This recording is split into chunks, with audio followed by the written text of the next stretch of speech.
Simula nung pandemic, naging libangan ko ng paghahalaman. Kadalasan, nangangapit bahay pa ako para hanap ng mga halaman.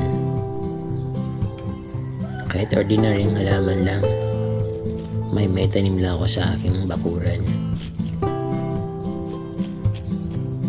Isa ang hydrangeas sa mga una kong halaman na dinala ko pa galing sa Manila. Pero parang out of place na siya dito sa harap ng aking kubo. Kaya ililipat ko siya ng ibang lugar. Bukod sa crowded na dito sa aking front yard, hindi rin maganda yung tubo niya dito. At yung bulaklak niya hindi gaya ng maganda. Medyo payat. Kaya ilalagay ko siya sa likod. At papalawakin ko naman ang aking landscape dito sa aking front yard garden. Dahil parang bitin. Matagal ko nang gustong gawin ito. Kaya lang, pinag-isipan ko kung saan ko ilalagay yung hydrangeas na halaman. At ito may naisip na ako kung saan ko siya lalagay. Kaya, ililipat ko na siya doon. At sana gumanda siya at mamulaklak ng madami.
shoutout po muna tayo bago matapos yung video.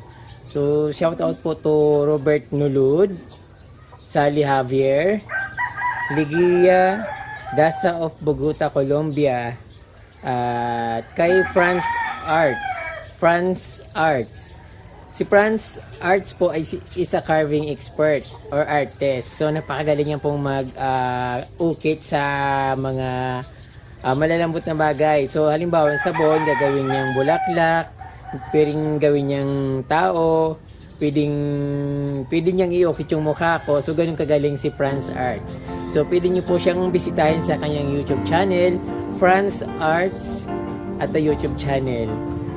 Ayan po, marami pong salamat sa inyong panunod at huwag niyo pong kalimutan mag-subscribe at pindutin po yung notification bell para updated po kayo sa aking mga bagong post na videos. Maraming salamat po mga kapamilya at Miss Mabalos.